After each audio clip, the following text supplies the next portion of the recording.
that you are, all that you want to be in our hearts, Lord, to us, Lord Jesus. We just make room, we make space for you tonight, Lord.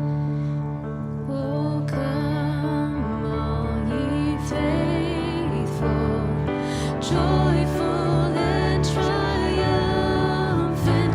Oh, come ye to Bethlehem. Come and behold him, born the King of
Certainly was a divine night because the King of Kings and Lord of Lords was born in Bethlehem in a manger where there was no room for him in the inn. I want to welcome you to our Christmas Eve service. Thank you, worship team. You take a break for a moment. Feel free to be seated. You should have gotten a candle and a bell when you came in. When we ordered these bells, the intent was that they would ring a little bit better than they do. But as you've already given them to your children, it's probably better. And some of you adults, it's probably better that they don't. But hopefully the symbolism won't be lost on us this evening as we move through. There's a purpose in both.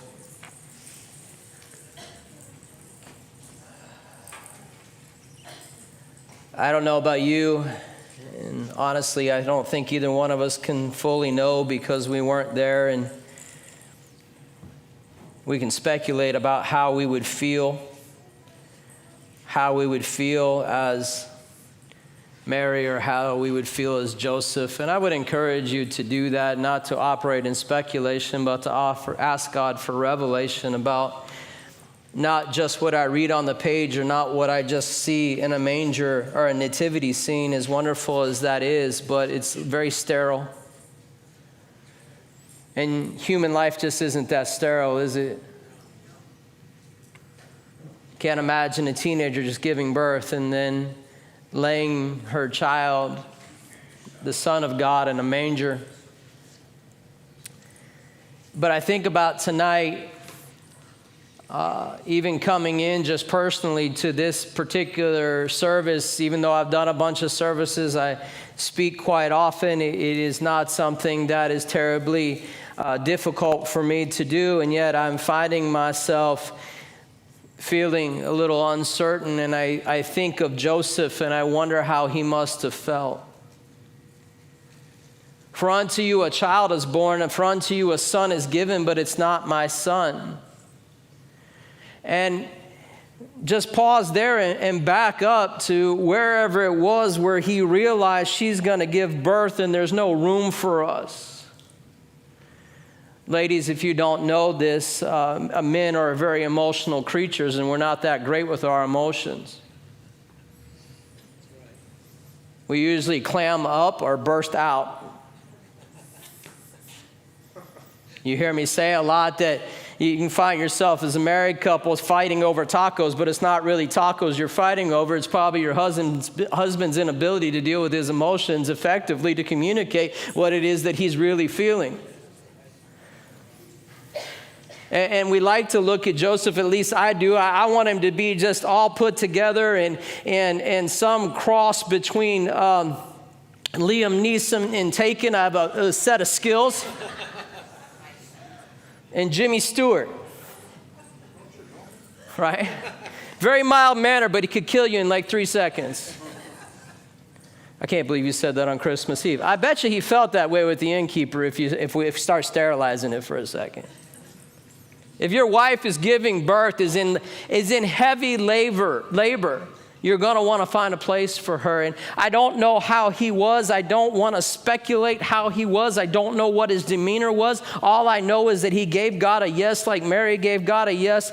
But I wonder in this time if he was thinking maybe it would have been better for her if I had just put her away like I had planned.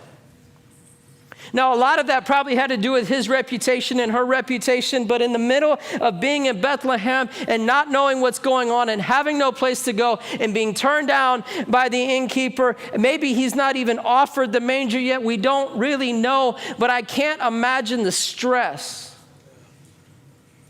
that he's under. It may have been a silent night outside, but in his head, it probably was far from silent. I have a lot of questions, God. I have a lot of questions, and I don't even have time to pray. I don't have time to ask you. I got to get this sorted because this baby's coming one way or another, and I am really upset, if I'm honest, because I don't feel prepared. Maybe I felt prepared in Nazareth as much as a father can feel prepared. See, it's different for a dad because there's nothing that's gone on in our body. There's not been changes. We haven't felt the growth. We haven't felt those things. Now, occasionally we may feel the child kick or we can hear the heartbeat. I remember with Josiah, our first, when we went and they put the monitor on for the first time and you could hear the heartbeat and it sounds like 1,000 horses racing. And I'm like, that's one heartbeat, right? And she said, yeah, that's one. I'm like, oh, okay. But in that moment, it suddenly became real. There's a life. I can't really see it because I'm not living it every day. So for Mary, it's completely different. But now the moment of birthing is here. And for this man, even though he can't feel it or see the child yet, all this responsibility as a father suddenly comes upon his shoulders. And he realizes, I can't even provide a place for him to be born. Whew. That's Christmas night. And I wonder if in the midst of all of that, and they get to the manger and she has the baby and it says that she laid him in a manger, and I wonder if he looked at Mary and said, how are you? I don't know, what do you say? If Mary was anything like Ileana, she would look at him and go, how are you? You look like you need a break. Or maybe he stepped outside for a moment and looked around, and maybe he remarked in his mind that that star seems to be following us, and maybe he's just trying to gather his thoughts when all of a sudden these shepherds show up.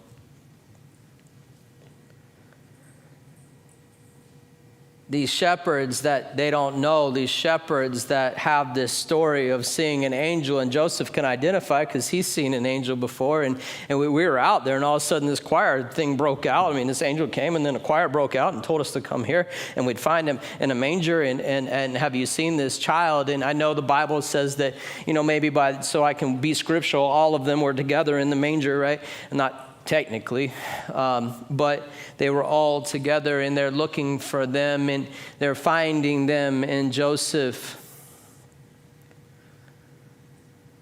has to, in that moment, now become protector in the midst of his own insecurities, discerner in the midst of his own insecurities.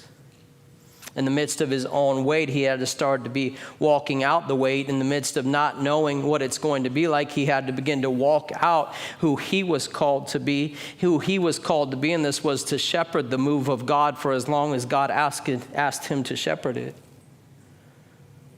to father it. We talked about on Sunday a dependency, and sometimes we reserve the right not to be dependent and to be in control. See, and then God will remove us divinely into a place where we're not into control so that we can get into dependency, so that when people look at the plan and when all of what God has done has been revealed, nobody's fingerprints can be on it but the divine, because there's no way that I could have lined this up. So Joseph is getting as much revelation as anybody else, and I think there was this place in him and in Mary where there's a confirmation that yes, Bethlehem is not what we would have chosen. It was not what we would have thought. It may have been what we missed in the prophecy, depending on how much they knew about that. But when the shepherds come in and they begin to talk to them and they begin to share, and they're looking at the child and they're excited about it, I think there was a now moment for Mary and Joseph.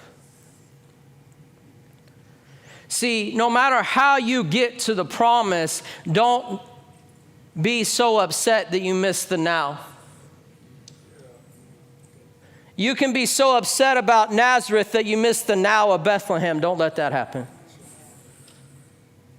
And so In this now moment, how do I know it's a now moment? Verse 17 of Luke 2, it says, now when they had seen him talking about the shepherds, they made widely known the saying which was told to them concerning this child by who the angels, they're talking about their revelation. That is why we've given you a bell. In a moment, we will sing Silent Night, but I got to tell you that the Bethlehem was not altogether silent that night. They're waking up as many people as they can. They're finding as many people as they can to tell them the good news of Jesus Christ. So I want you to walk out. If you haven't got a bell, raise your hand. Make sure one of the ushers get you a bell. I want you to take this. Don't put it on your tree. Put it in your car. Hang it on your rear view mirror. Put it somewhere you see it every day to remind yourself to tell somebody Jesus is alive. You got to ring your bell. Right? It's so easy to just do Silent Night, right? Because I can stay in my holy huddle and we all know and we'll all go to heaven one day. Silent night, holy night. No, ring your bell. Ring your bell. Even if you're in Bethlehem and rather be in Nazareth, ring your bell. Even if Jesus isn't making 100% sense to you right now, ring your bell. The shepherds didn't have all the theology. They had a revelation. They told what they had heard concerning the child. Y'all can stop now. I'm really glad they didn't work because that would have been super loud.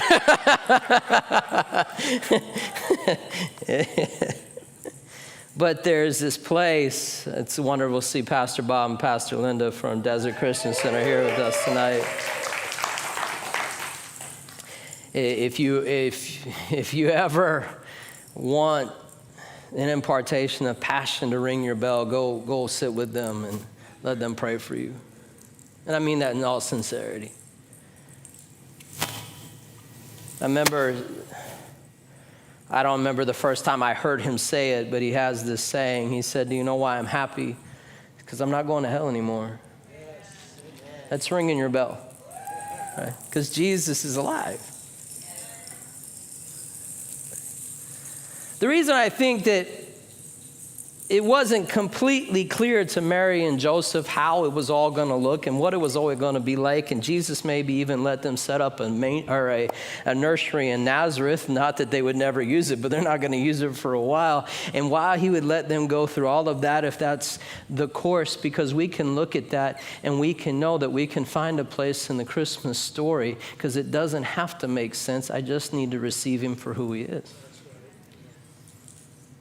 He's the only true Son of God, given by the Father in heaven, John 3:16. Because the Father in heaven so loved the world that he gave Jesus, his Son. It's the simple gospel. Right? I don't need you to ring the bell of theology. You can look on YouTube and find plenty of bell ringers. Give them the simple truth. Jesus loved you because his Father loved you, and his Father loved you so much he sent Jesus. And not only did Jesus come as a baby, he grew into a man and chose to die on a cross for you because you have sinned just like me. But if we confess our sin, he's faithful and just to forgive us our sin and cleanse us from all unrighteousness, which means that bridges the gap. He bridges the gap between me and my Father, which is separated by sin, and I can live with him in eternity. Amen. That's the gospel. And when they say yes, then you go on Amazon and you buy them a bell and you send it to them and you said, listen, you heard when I rang my bell, now you go ring your bell. Yeah? Now, for some of us, we'll be like, every time a bell rings, an angel gets his wings. Or some of y'all hear bell rings, you put your hands on your pocket like, no, I'm not going to put anything in your kettle. I got to get into this Target and get my last gift and get out. I'm sorry. Let's change the narrative of the bell tonight. When I hear a bell, it's my reminder to tell somebody that Jesus is alive. Amen? So it doesn't have to make sense to me. I don't have to be able to put everything together. I don't have to be able to make all the dots connect. I just need to be simply obedient to what he's asked me to do. That may be an encouragement for some of you, but some of you, this season is hard. Some of you, this season has been a season of loss. Some of you, this season, you have begin to walk in the purposes of God in your life. And you're a bell ringer through and through, but there is just the circumstance in life as life does happen, right? The rain falls on the just and the unjust alike.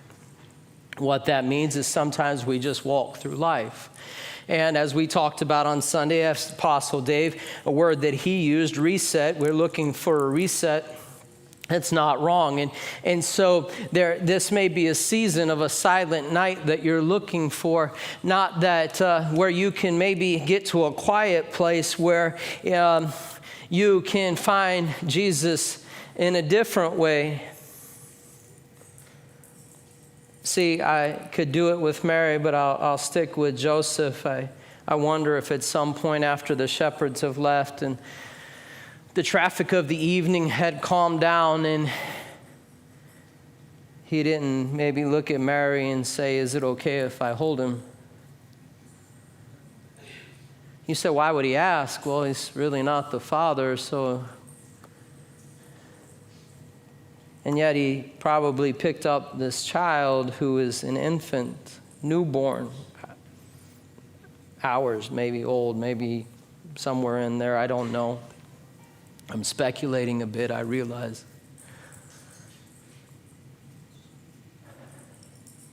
But you look at him holding a child in your mind's eye. And then for me, I think he sat down and he held him while he slept and he just stared into the face of God, and maybe he took a page out of Mary's book and he pondered. Who are you going to be? Who are you going to be to me? Who am I going to be to you? What does all of this mean? There's a really well-known recording artist named Garth Brooks, and I heard him speak one time when his children were just babies.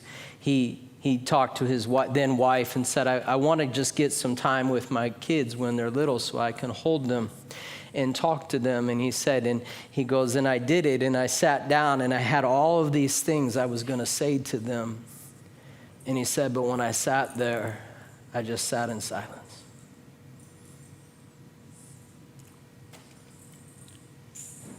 Sometimes we get lost in the hustle and bustle when we just need to do is just sit in silence with Jesus, whether he speaks or not, just to soak in the presence. The present. Being present with the present will take you a long way. Rather than waiting for that present to unwrap and waiting for that present to be everything it's supposed to be and being frustrated because it's not, just be present with the present, because as Apostle Dave said, in this child is everything I need. So in my inefficiency or inefficiency, maybe insufficiency, whatever my failures, my flaws, whatever my strengths, whatever it is, the only reason I'm here is because I said yes, and she said yes, and you're the present, and I'm going to hold the present until it becomes the provision. But if that's not right now, then I'll just soak in the peace. How do I know there was peace there? Because he's the Prince of Peace, and wherever he's present, there's peace. That doesn't mean it's not an absence of conflict. It doesn't mean it's not an absence of mistakes. It doesn't mean that suddenly the best Bethlehem Hilton suddenly has the top floor all reserved for us, and we're going to be waited on hand and foot. It doesn't mean any of that. What it means, and what I would love to give you as a gift, is the pure peace of God in your heart as you just sit and allow him to be who he is, whether he demonstrates it in power or he just demonstrates it in presence. Have a silent night. Have a holy night. Take time to be in the presence of God. because he wants to meet you there. Because as much as I want to maybe reach in and fix, and God has been challenging me with that these days. Ileana, can you come and play as we wrap up? The rest of the team can come in a moment. As much as I want to reach in sometimes, God has been asking me, why do you have to fix it?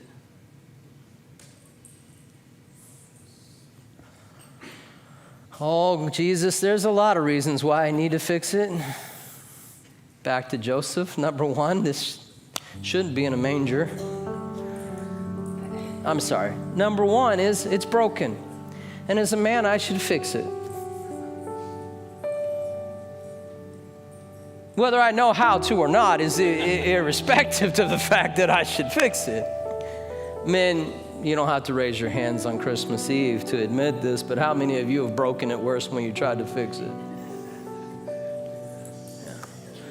You can ask Anthony in the sound back there, who takes a look under the hood of my F-150 every once in a while and go, wow, you tried to fix this, didn't you? Well, yeah, I did. Why do you have to fix it? Ladies, I'm going to give you a present tonight. He wants to fix it because he loves you so deeply, he doesn't know what to do when you're broken.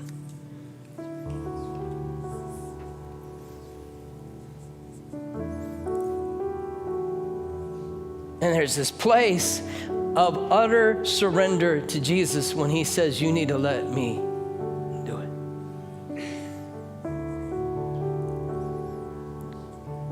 Guys, before you try to fix it this season, can you have a silent night and see what he has to say before you reach your hands in there?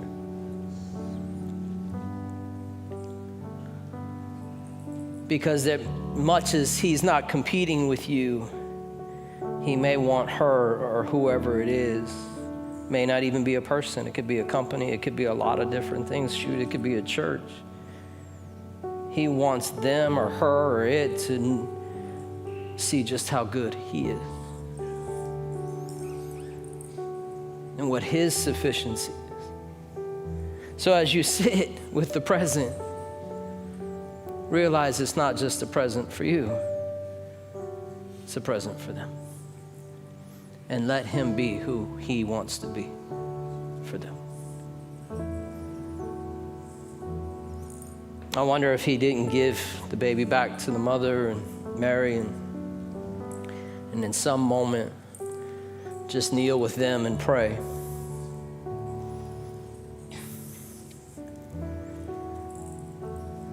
Just kneel and pray.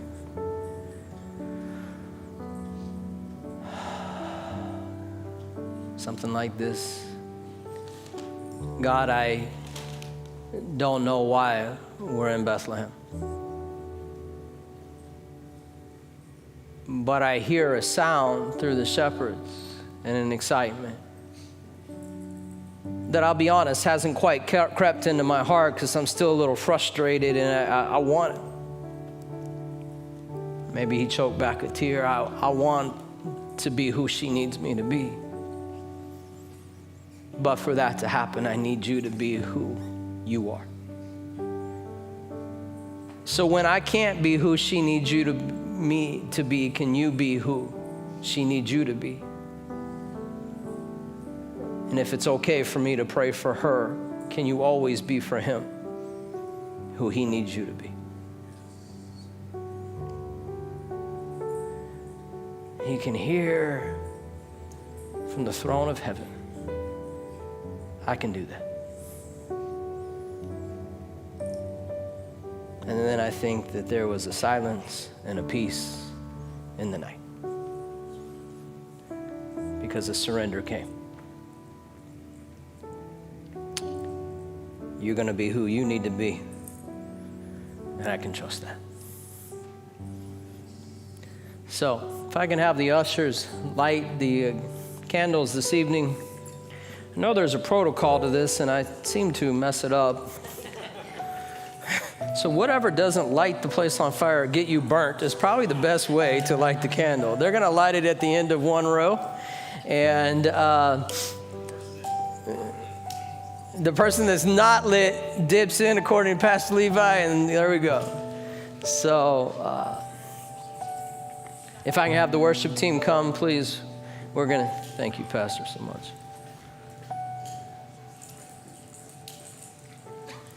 Please watch your children. Some of you watch your adults. In all seriousness, if we could have the rest of the lights out.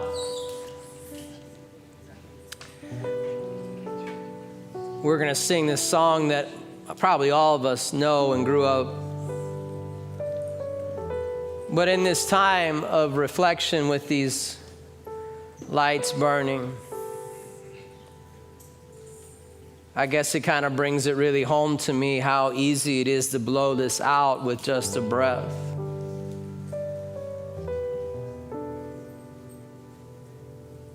And how uncertain that would make me as a husband, as a stepdad, and just as a person.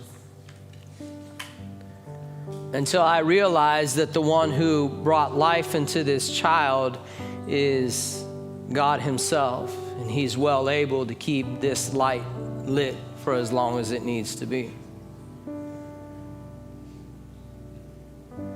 And so I can rest and have peace and have a silent, holy night because all of my trust is in the one who said I can do that. If you're here tonight, you need to make that commitment as we sing. Just in your heart, tell him, I trust you that you can do that. So I'm surrendering again. And I'm receiving the peace that you bring in this silent night and in this holy night.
just before we go.